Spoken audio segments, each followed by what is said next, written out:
Saudara-saudari, marilah kita mendengarkan renungan dengan judul Jangan Takut, Percaya Saja,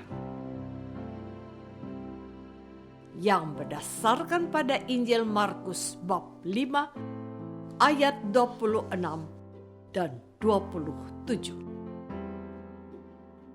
Tetapi Yesus tidak menghiraukan perkataan mereka dan berkata kepada kepala rumah ibadat, "Jangan takut, percaya saja."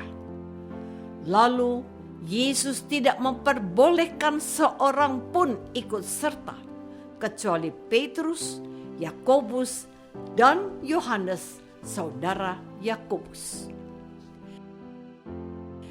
Dalam nama Bapa dan Putra dan Roh Kudus. Amin.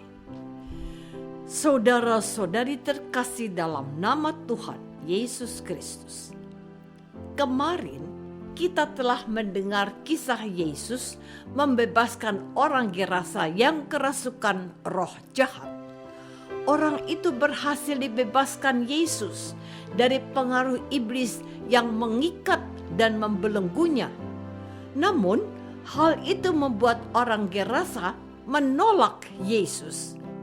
Yesus pun menyeberang lagi dengan perahu, sementara orang banyak berbondong-bondong datang lalu mengerumuni dia. Sedang Yesus berada di tepi danau, datanglah seorang kepala rumah ibadat yang bernama Yairus. Ketika ia melihat Yesus, tersungkurlah ia di depan kakinya dan memohon dengan sangat kepadanya, "Anakku perempuan sedang sakit, hampir mati. Datanglah kiranya dan letakkanlah tanganmu atasnya, supaya ia selamat dan tetap hidup." Lalu pergilah Yesus dengan orang itu. Orang banyak berbondong-bondong mengikuti Yesus dan berdesak-desakan di dekat Yesus. Ketika Yesus masih dalam perjalanan ke rumah kepala rumah ibadat itu dan sedang berbicara dengan orang yang dia jumpai dalam perjalanan, datanglah orang dari keluarga kepala rumah ibadat itu dan berkata, "Anakmu sudah mati. Apa perlunya lagi engkau menyusah-nyusahkan guru?" Saudara-saudari terkasih, sesudah mendengar berita bahwa anak kepala rumah ibadat mati, Yesus memberikan kekuatan dan pengharapan. Katanya, "Jangan takut, percaya saja." Lalu Yesus tidak memperbolehkan seorang pun ikut serta kecuali Petrus, Yakobus, dan Yohanes, saudara Yakobus.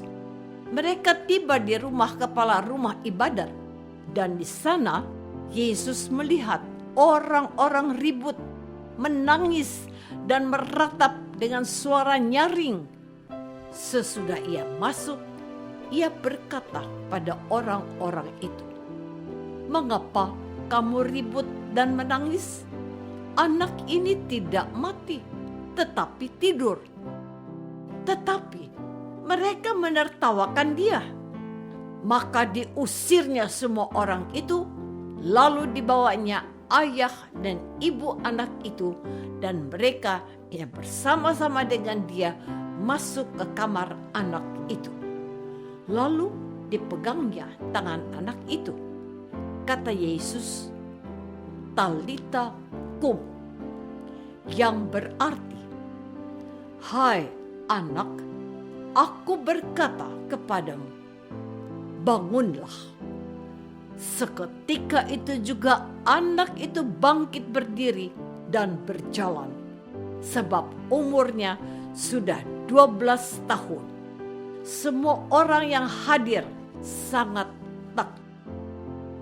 Saudara-saudari terkasih, kita bisa membayangkan bagaimana perasaan kepala rumah ibadat itu pada waktu dia pergi menemui Yesus dan dengan sangat mengharapkan bantuan Yesus. Yang menarik adalah bahwa kepala rumah ibadat itu tidak sungkan-sungkan untuk tersungkur dan menyembah di kaki Yesus. Ini adalah sikap luar biasa yang hanya dimiliki oleh segelintir orang pada saat itu. Tuhan Yesus pun tentu tahu bahwa kepala rumah ibadat tersungkur di depan kakinya karena memiliki iman yang sangat besar lebih dari orang-orang yang hanya sekedar berbondong-bondong mengikuti Yesus. Dari sikap kepala rumah ibadat ini, kita belajar hal pertama, yakni sikap hormat. Kita umat Katolik dan Kristen kadang kurang memiliki sikap yang pantas di hadapan Yesus. Kita dapat membandingkan sikap teman-teman yang beragama lain. Saat berdoa, mereka melepaskan alas kaki dan berdoa sujud sampai mukanya menyentuh lantai. Sementara kita, umat Katolik yang pergi gereja, kurang memiliki sikap hormat. Kita seharusnya benar-benar berlutut ketika masuk ke gereja dengan pandangan yang tertuju kepada Yesus yang ada di tabernakel. Saudara-saudari terkasih, bisa jadi kepala rumah ibadat itu sangat takut ketika ada berita bahwa anaknya sudah meninggal. Namun, Yesus berpesan agar dia tidak takut. Sebaliknya, Yesus meminta kepala rumah ibadat itu untuk percaya saja. Namun, perkataan Yesus agar tidak takut tentu saja tidaklah mudah untuk dimengerti dan diterima oleh kepala rumah ibadat itu. Kadang kita pun bisa mengalaminya.